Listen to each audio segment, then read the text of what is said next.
All right. Here we go back again. And wow, I mean, off the back of that brilliant win, I've got the lovely Liz here, and we're going to do this match review.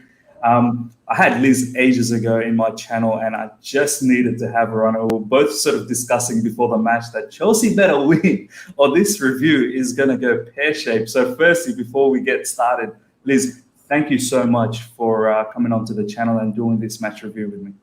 Thanks so much for having me. I was honestly, when Leeds scored that first goal, I was very nervous for this. I was like, oh my God, if we don't win this game, I'm going to be in a terrible mood for the live stream. So it's always great being on your channel. So I appreciate you having me. Brilliant. Thank you so much. Look, let's get straight into this. But before we sort of unpack the whole match as to lineups and all the nitty-gritty stuff that happened in the match, I just want to have an opening statement from each of us, I suppose, of that match as a whole. I thought it was a very entertaining match. Leeds, I've watched Leeds this season. I've watched them a couple of times in the championship as well. So I always knew they played good football. But today they gave me an even better respect towards them, that how well they play with. To be honest, they don't really have the big names in their team, but they play so well, intricate football. And they run non-stop. But kudos to Chelsea, Frank Lampard, and our team to not be phased after being 1-0 down and then coming up with that big win. How do you feel about the whole sort of overall aspect of this victory? Yeah, like I tweeted at halftime that Leeds, hi from Brazil. I don't know how to speak any Portuguese. I just know obrigada. So nice. So I tweeted at halftime that Leeds were just running at us, and they were their press was just immaculate, and they made it very, very hard for us to stay on the ball. They were putting us under a lot of pressure, and I said, well, hopefully in the second half they kind of tire out and we can take advantage of the situation. I feel that's exactly what happens, that they had this incredible press in the first half, and then the second half you start to get some of those tired legs, and Chelsea were able to keep more of the possession, more of the ball, and we were able to capitalize on that, and thankfully for my heart and my health, get the win.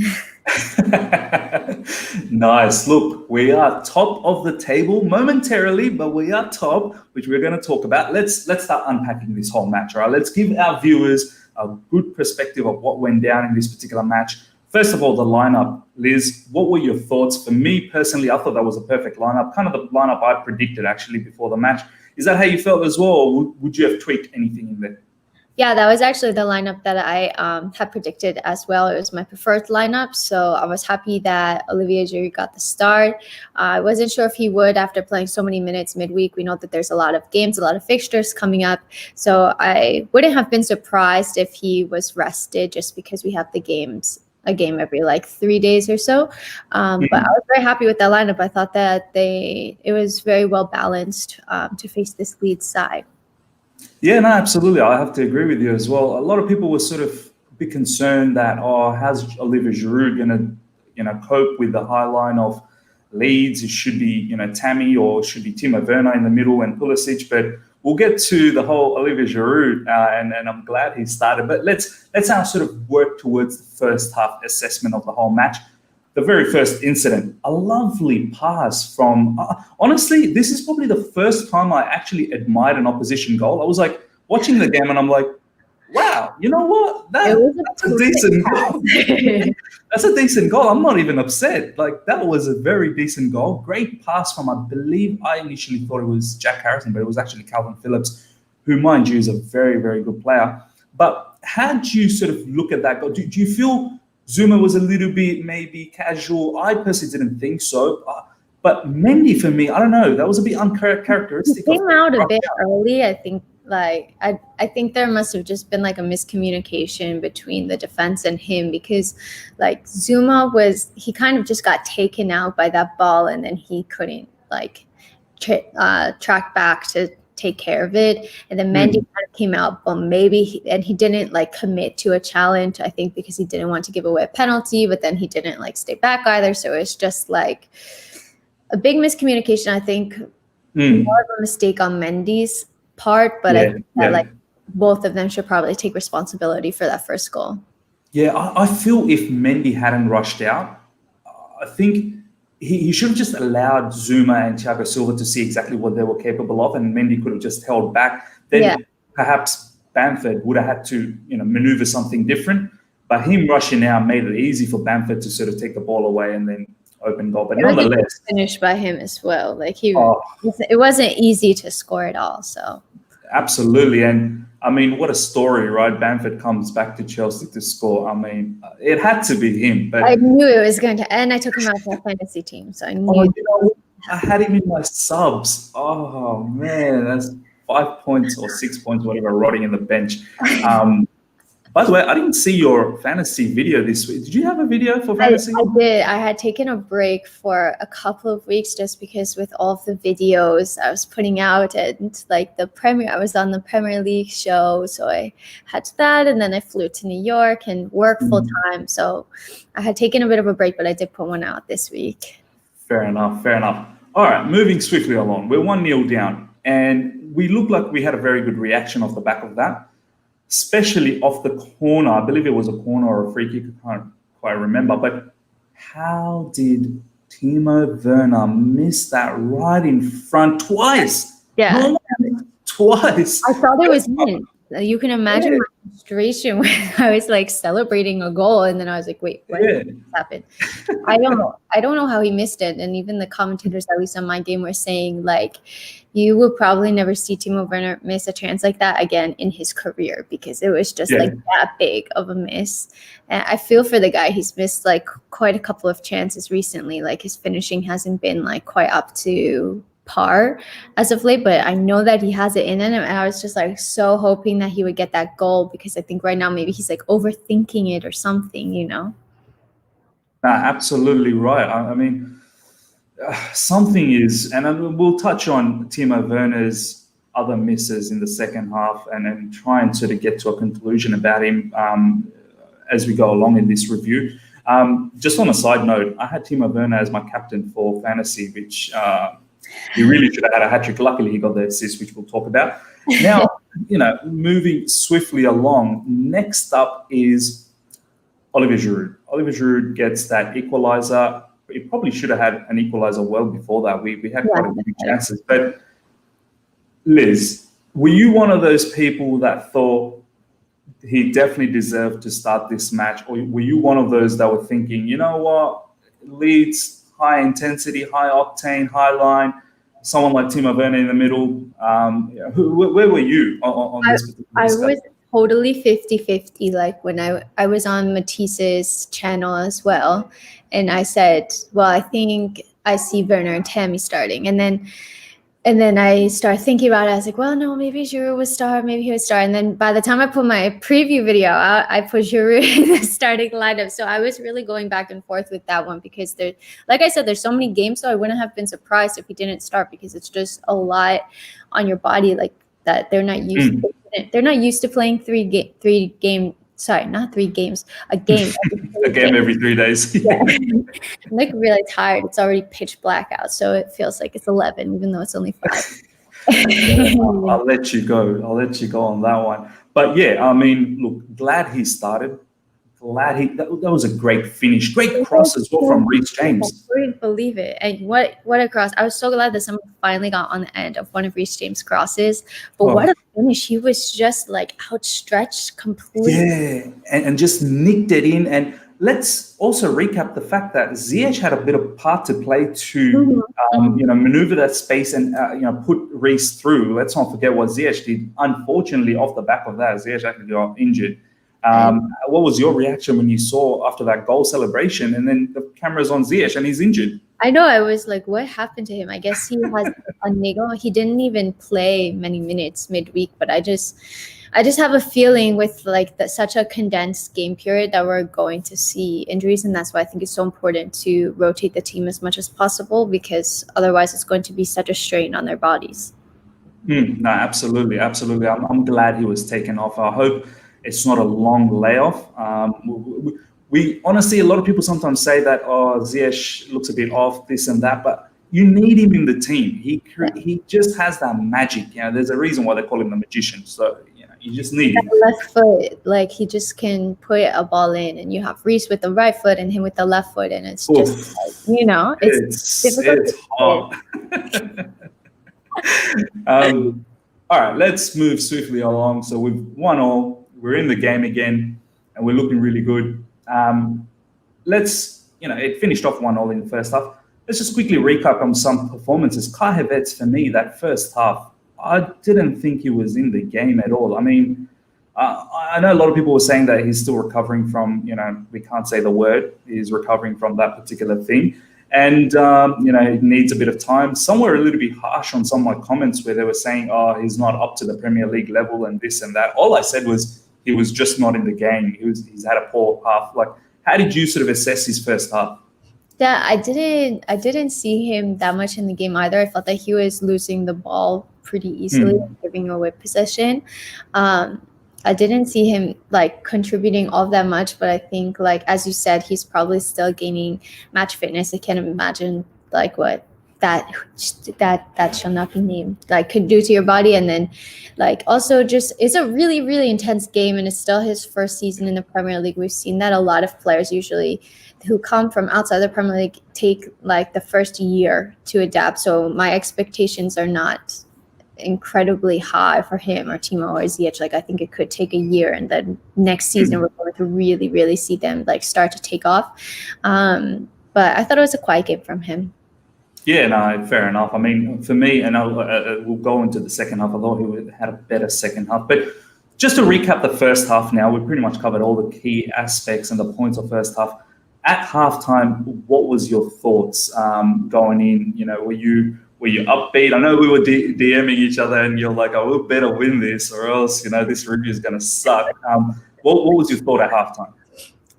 I was nervous but optimistic because I know that Leeds game deals a lot with pressing very intensely, very quickly, running a lot, chasing the ball, putting pressure on the opponent to try to not give them a lot of time on the ball. And you can't keep that up for 90 minutes. You just can't. So my idea was, it was a very difficult first half. It was really end-to-end, a very entertaining game of football, but difficult. Yeah. But hopefully they get tired. You see tired legs. They start becoming a little sloppier, and Chelsea can take advantage of that and have more space in the game. And we also saw that we had a decent amount of chances in the first half from set pieces, from corners. And we were getting to the ball first in almost all of them. So I thought maybe we could take advantage of that as well. No, absolutely. I agree with you as well. I think first half, just like you, I was optimistic, but nervous at the same time as well, but optimistic that we can turn this around. We just have too much talent not to do it. I was actually quite excited about the whole match that was going on. So let's talk about the second half now. Straight away, the boys came out, and we looked like the better team from the get-go. We were pressing them well, we were playing well. And Zouma, as your man, Jam has named him. It's quite rightly so. It is Zouma. There's someone going around tweeting that Zuma's got more goals than Martial this season, which is so true. Already. Yeah, it's got 4 or 5, something like that. And Martial is going to have a hard time catching up to him. You know what I mean? But what a sensational corner again from Mason Mount. And I think when you give that height into the corner, Zouma is always going to leap up. It's great work from Giroud as well to block the whole channel.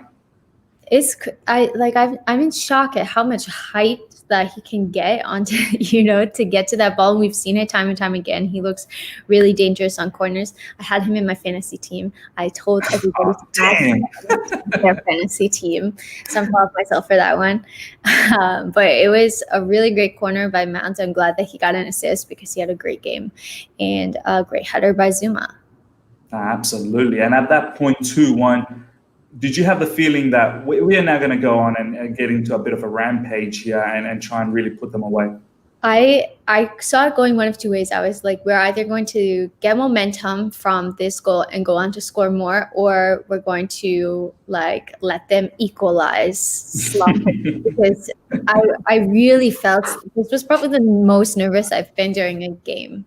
I think the entire season, like maybe. Absolutely. Yeah. I mean, I sort of had the feeling. I had a bit more faith. I had a bit more faith on Zouma and Thiago to see us through. But I completely understand. We've always been this classic team of being in front and then somehow managing the opposition to come back. But look, let's now focus on the next incident in the second half, which for me, probably one of the passes of this season I've seen. And someone commented here that it was a Messi-esque kind of pass. And for me, it was a Messi-esque kind of pass.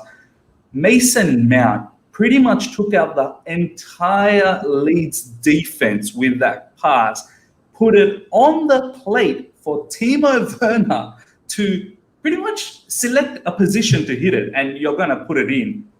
And he missed. And Right at the goal. Yeah. Mm-hmm. I was devastated with that miss. How did you feel? At that point, did you think, Werner, I've kind of had it with your misses now? It's hard. Like, I feel for him because I feel that he just wants to score so badly, you know, and like he should be putting away these chances and he's just not. So I don't know what's going on, if he's overthinking it too much, if he has like too much time to try to pick out his pass or to pick out his shot rather. But I was like, damn, like that's the second one that's like basically one-on-one. It should have been a goal and he should have put us ahead and he didn't. So I think that he'll be disappointed with himself on that one.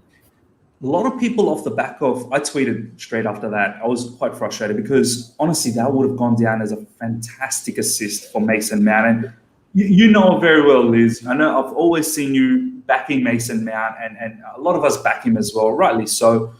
That kind of assist really would have put an exclamation mark on his name, saying, you know, he knows how to make open play assists. So a bit sad. It's sad that didn't happen for him. Now, luckily enough, though, Liz, not that long after, Werner gets through, puts a nice, beautiful squares the ball assist for Pulisic. What was your mood? Did you think sort of Werner sort of vindicated himself a little bit with that assist, and Pulisic, once again, one of your guys? Oh, you should. I was literally like kicking and screaming, like I literally freaked out. I was so happy because it was a great. Was it Kovacic that had the build up to that? Yeah. And when he took the ball, I was like, oh, we could actually make something of this. And then he passed it to Werner, who was just an absolute speed demon. And I thought that it was like very unselfish of Werner to square the ball. I think he could have potentially taken the shot on, but great run by Pulisic. I was so happy for him, man, because he's just wanted to make a goal happen for so long, and he looks like he was overthinking it a little bit, and people are getting on him. I said, no, Pulisic is my guy. So I was very, very happy that he scored the goal. Nah, look, you're right. He tried his heart out in that match. The only thing I'll say about Pulisic is, and I don't know if you'll agree with me, he cuts in, but he just lacks that zip when he cuts in and to, you know, really shoot off that shot. We've seen Eden Hazard, when he cuts in, he really zips in and then fires a shot. Even Willian, when he cuts in, he fires in that shot from the right side. This is something I feel like Pulisic, he has it in him. He just needs to continue, because you know very well, on the left side, the thing that he's going to do is cut in. And if he can just snapshot a shot with great technique, he's going to get a lot of goals, right? I thought we saw it like a little bit more at the end of last season, that he was just on that like absolute rampage and he was scoring or assisting or getting a penalty in every game. And I feel like now he just hasn't played for a month. He's still coming back from injury and he hasn't played consistently, but I do think that he's going to get to that level. I have like all of the belief in the world in him that he's going to get there. So I think it's a very good point, but I think he will do it very soon. I think so as well. Just quickly on the Werner thing, because I wanted to ask you that. I tweeted it out, as I was saying, when he missed some of those chances. A lot of people were saying he doesn't deserve to start next match. Well, Krasnodar's next one, so he's probably not going to start that. But the one after in the Premier League, how do you feel about that? Like, do you think Werner now, probably just needs to sit out, and perhaps maybe Giroud and Pulisic on the left, with Ziyech now off as well? It's going to be a bit strange. Yeah, that's an interesting one. I'm trying to think. You could always play Pulisic, Giroud, Callum, for example, but Yeah. it really depends how Callum's playing, I think, because right now I don't think that he had played any better than Werner to merit a start over him. We saw that Werner was playing on the right with Pulisic on the left. So he's very versatile in that. I think it's maybe if Ziyech was fit, then I could see the reasoning for it. But with Ziyech being out, I think that Werner's probably going to get the start in the next game. Yeah, fair enough. Couple of other names I want to talk about before we sort of give a final assessment on this match and where the table stands. Two players I really want to talk to you about. One, Reece James. I was in awe of this guy. I'm getting goosebumps talking about this guy. This guy had an unbelievable defensive game, strong, pacey, so calm in that right side. I don't think once I felt he was in discomfort. And then going forward, obviously, he got that assist. And we all know how many assists he really should have had in his lifetime. Unbelievable, man. How did you feel about his performance, Liz? It's really funny because I told my mom doesn't know anything about football. And I was like, yeah, that guy is 20. And she was like, what?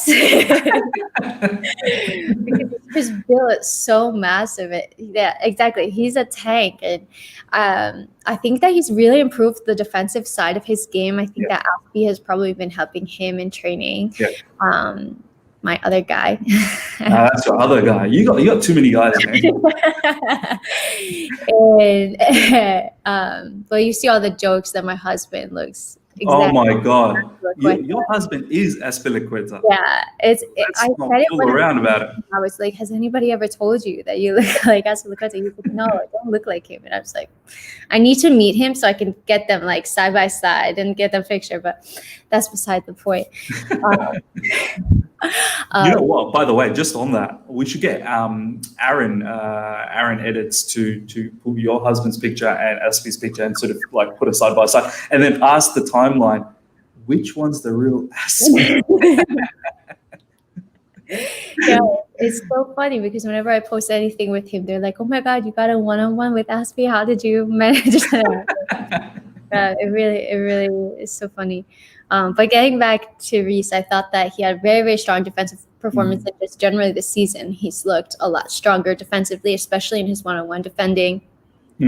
I love how he kind of like pushed the guy off of the ball. He's like, "You're not messing with me, man." I was like, "Yes, Reece," Rudeness. Ooh, man. Do you think, and let's not be biased here, let's be objective. Do you think number one right back in the Premier League right now? I think so. Like, Trent is not having, or Liverpool in general are having an amazing season. Wan-Bissaka, neither. I think it's Reece. It's him, right? Like, because for me, as you said, the two names are his biggest competition.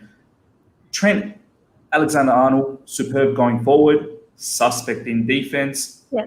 Wan-Bissaka, very strong in defense, not that great in offense. Reece James, strong in defense, strong in attack. Like, whoa, do you know what I mean? So that's insane. It's insane. Yeah, it's insane, man. I mean, this guy, we're blessed to have him. And you're right that we've still got Azpilicueta in the background to sort of help him mold into that fantastic right back. Wow. Once again, goosebumps. Second player, Mateo Kovacic. I mean, look, I said it before the match, and you've said it as well, that we weren't upset with the lineup at all. I said that it has to be Havertz and Mount. Havertz, because of the way he has that dribbling ability, he has that passing ability, but he's got the goals and the assist, as we saw in midweek against Sevilla, how he got that assist for Giroud. And I thought Kante, Mount, Havertz, fantastic midfield. But in this game, I felt when Kovacic came on, He took the game by the scruff of the neck and he ran. He matched Leeds' running with his own running and broke it open. How'd you feel about his performance in the second half?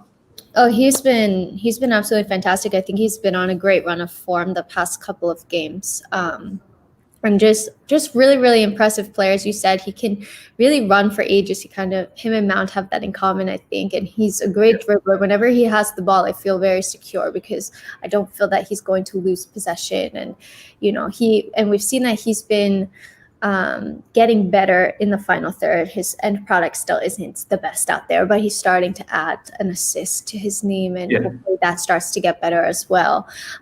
So we really have great squad depth. There's a lot of options there, and it's really great to see. It's great time to be a Chelsea fan. That's what it is. That's a crazy stat, by the way. I was just going to talk about that. And you brought it up, I think, just before we went live, that we ran 6 kilometers more. We outran Leeds this season by 6 kilometers. That's wow. I can't imagine. I'm tired just thinking about it. I mean, to know that Leeds run and run and run. I tweeted something out sort of in the middle of second half saying, Leeds just effing run. Stop running, Leeds. Stop it. Because every time we go on a break, they seem to just like run and catch us. So that was a bit annoying. But yeah, that's wow. That Frank should be very proud about that. Chelsea, yeah. Let's now talk about the final part of this review. I think we've pretty much covered the first half, the second half. Now let's just talk about the win and being on top of the table. What I want to ask you, Liz, is couple of things. One, are we genuine title contenders? Are we in for a shot to win the title this season, Liz? Are we excited? We could be. We totally could be. This season I wasn't expecting it. I thought it would be kind of like the rebuild season where we have all this new brilliant talent and they learn how to play with each other and get chemistry.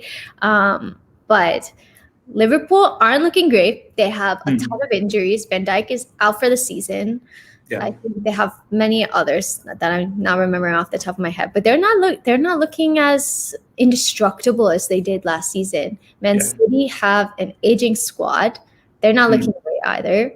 It's really Tottenham could go either way, but we know that they haven't won. So hopefully they continue.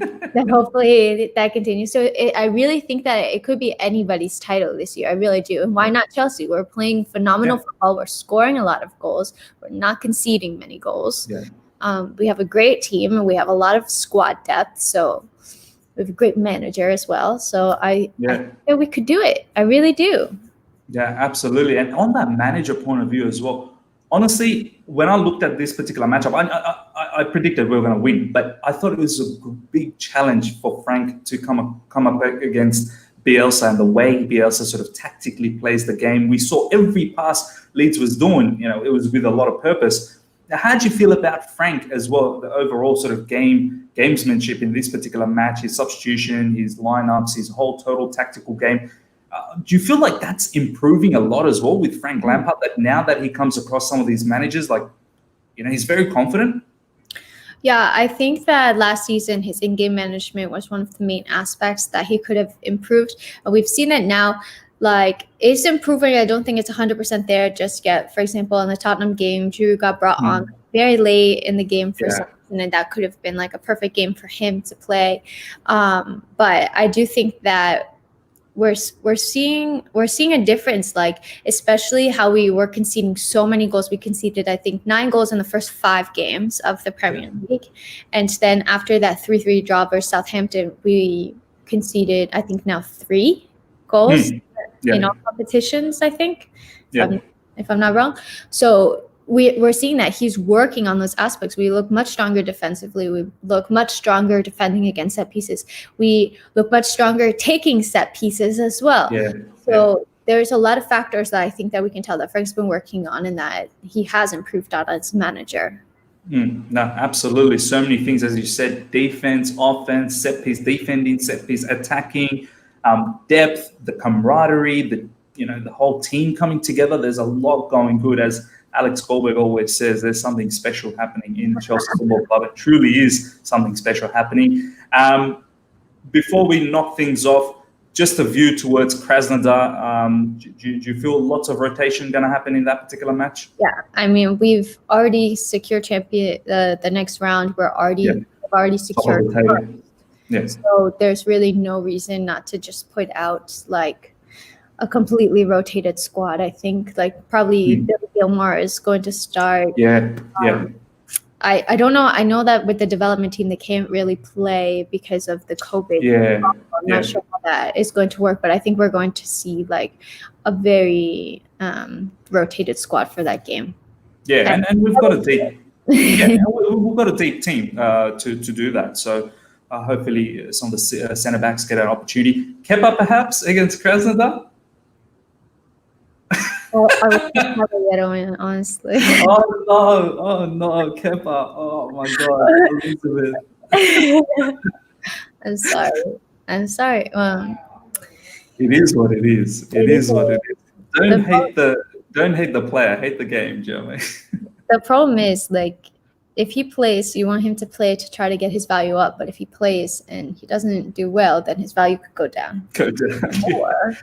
So it's really a risk.